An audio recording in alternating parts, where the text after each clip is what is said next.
First off, very, very happy that Garbage is back because I was always a big, big fan of the band. And during the indefinite hiatus that you were on, did you ever kind of in your mind think this might become permanent? In the back of my head, I knew that we would eventually get back together and start working on music. When we walked off stage after the Bleed Like Me tour, I thought we would take a 2-year break, and that stretched into 7 years.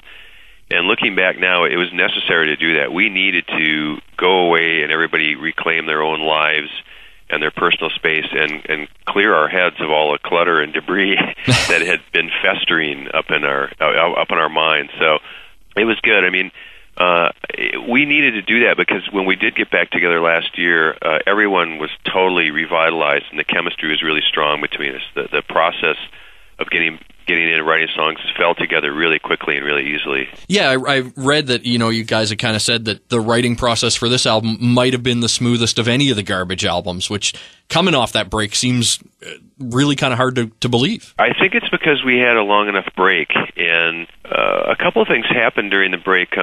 We had some friends of ours lost their 6-year-old son to cancer, and Shirley and I wrote a song for a tribute record to raise money for a cancer charity, and when the little boy died, we went to the funeral, and Shirley sang in the funeral, and we realized how music is such a part of our lives and how powerful and important it is to us. And I think Shirley and I felt like we had unfinished business, and so she sort of brought up, maybe we should get together and try to write some songs. And the next day she called Duke and Steve, and a couple weeks later we were in a studio in Los Angeles, and the chemistry that we had on the first record was exactly the same. And so it was the easiest in a way because it was like the first record. There was no pressure. When we first went in the studio, we didn't tell anybody. My wife knew and a handful of friends knew, but we were not signed to a label. We were between management companies, so no one knew what we were doing. And so it's in a way that liberates you. There's no expectations at all. And I think because of that, all these songs started pouring into our lap really quickly. And was it that feeling of liberation that made you guys decide to put it out on your own label as well? Yeah, we knew that we did not want to put it out on a major label because by the time of Bleed Like Me, our fourth record, we were experiencing a lot of frustration with the label situation. Both the first and second record came out on Almo over here in the U.S. and North America, Mushroom Infectious, independent labels that were very small staffed, and we knew everyone there, and those were both bought out by big corporations. So by the time the third and fourth records came out, people didn't even know who we were, and I think they just started looking at as an asset to make money and didn't really care who we were, what kind of music we made or whatever. And so that was very frustrating. We butted heads with them all the time. So we knew when we were recording this that we did not want to sign with a major. We just wanted to do it ourselves. And I'll say it's a lot more work. We're in charge of everything, but at the end of the day, for better or for worse, we're in charge of our own career, and that's empowering. Well, yeah, you don't have to explain why you're doing something to somebody and hope they agree. You can the band makes a decision and roll with it. That's exactly it. And getting in there and doing it, as you were saying, it had been 7 years, and now you're back out on the road. It's been a while since maybe you played these Garbage songs live. How does it feel being back out there? Is it like riding a bike? You never forget, or are you kind of slipping up on some songs every now and then? Well, it's like riding a bike, but we've played about 10 shows now, or 12 shows maybe, and the bike is a little less wobbly than it was a couple weeks ago. I played New York City last night, and the crowd was incredible. And I think as a band, we're playing better now than we've ever played. I think that we're really focused, and the new songs are sitting in the set really well, as all the songs from our first 4 records.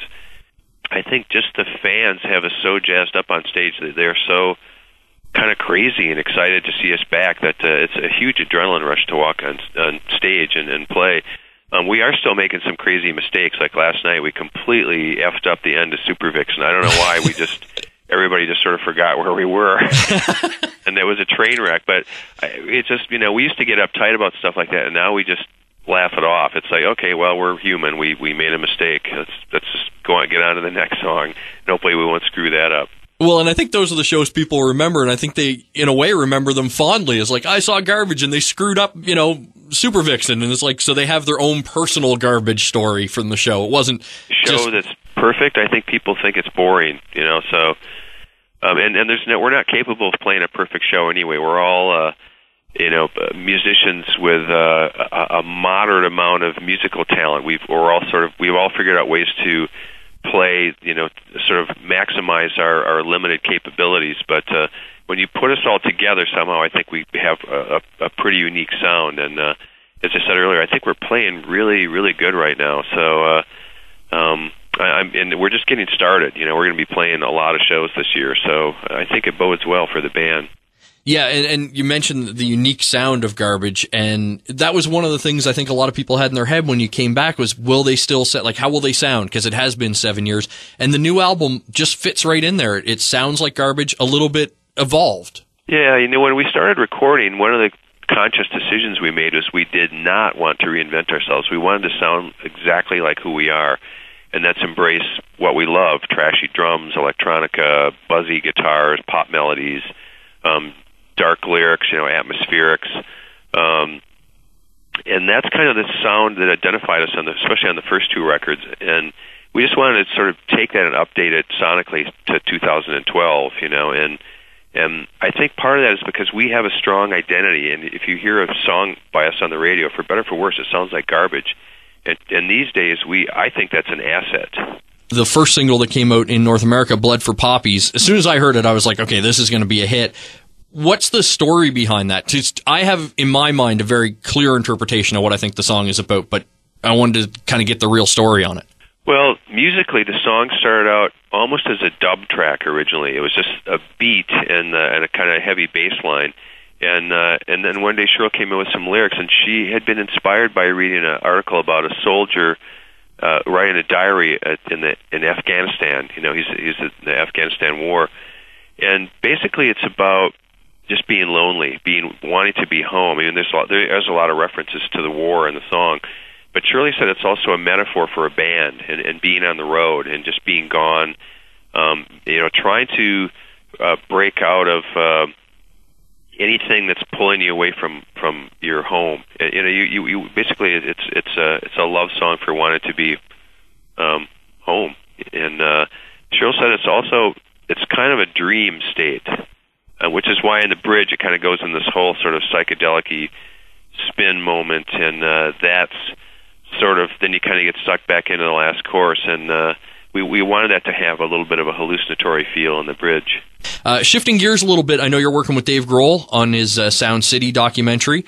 Is there anything you can tell us about that maybe we haven't heard yet? Because we haven't heard a whole lot. Well, I can't really say a whole lot because it's still in a process of being filmed and recorded. I'm helping as the music producer, and Dave and I have brought in a lot of different collaborators musically to write songs for the film soundtrack. But it's also there's a lot of interviews and a lot of archival footage and things. It is going to be a documentary about music and about that studio, and we're hoping to get it all finished in the fall, all of editing and post-production, and then we're shooting for like a January or February release date. But it's kind of, because I'm on tour and Dave's on tour, they're still out doing shows and stuff. We're kind of working around the schedules, trying to fit in pieces to get things done. So as I said, I'm hoping we'll get it all finished by the end of the year. Yeah, everybody, I think, very, very excited to see that. And good music documentaries are just a pleasure to sit down and watch, because you get to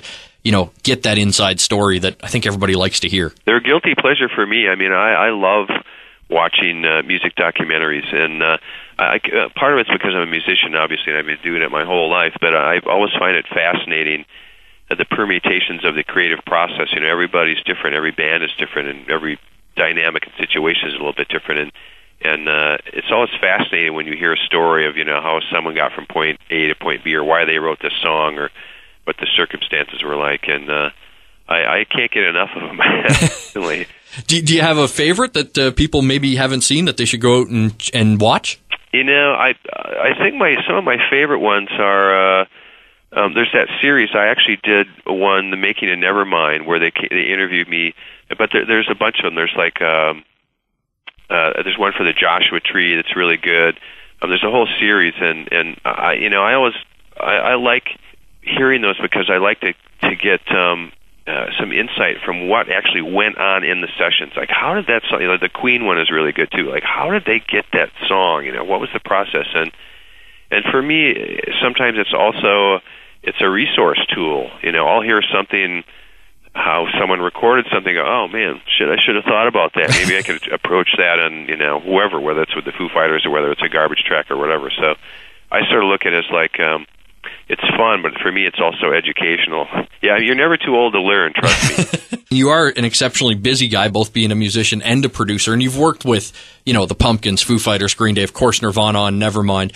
Is there a band out there, whether it be an established act or an up-and-coming band, that you look at and go, I would really like to work with them in the studio? Oh, man, I've never really thought about that. I don't really have a wish list. I usually, if a band's going to come to me, they will, their manager will approach me, or they will, approach me, or their label, somebody, and then I'll sit down and meet with them, and in some cases I've heard of the band and I'm a fan. In some cases I haven't heard of them, and then we'll just sit down and talk, and I try to get an idea of what they're going to sound like. What is their vision? Can I bring something to the table? Can I help have them reach that vision? But I mean, there's a lot of great bands out there. I don't know whether they would even want me to produce them at all. But I mean, I love Arcade Fire. I love Sleigh Bells. I love Leaky Lee. I can't even. I mean, I can't. My computer's not in front of me, so I can't think. But I'm constantly listening to new music. Well, with your knowledge and pedigree in the business, I would figure most bands would at least want to have an opportunity to work with you. I mean, and learn from your process of making albums. I don't know that I always am necessarily the right person to help a band get to where they're going. And a lot of bands are pretty empowered these days. They're very smart and savvy about working in the recording studio. A lot of them don't really even need a producer. They know how to make records on their own. So, when I recently worked with this band, I made 2 records with Against Me, and I love them. And they were a band that I think I really helped learn. They had made records, but I think they really wanted to know the process of making records. And both White Crosses and New Wave, the 2 albums I did, I think sound amazing. And that was a case where I think I could really go in and help someone sort of learn the recording process and songwriting and arranging, and how can you make a big sounding record and still make it sound exactly like yourself. One question I wanted to ask you too, with all the talk going on about hologram performers after what happened with Tupac, I think TLC's talking about taking a hologram left eye out on the road. The internet has kind of been a buzz of a hologram of Kurt Cobain. What do you think of a hologram Kurt performing? Actually, I think it's a fairly ridiculous thing to attempt to do. It's not going to be the same, Also, I don't think there's no way in hell that Chris and Dave are going to go play with them. So what would it be? Would the whole band be holograms then? To me, it sort of starts to become a digital karaoke thing. It's not going to be a real a live performance. It's going to be something that has been recorded already. So, I mean, there are obviously people who are probably excited about that, but to me, it's just I don't find it that interesting.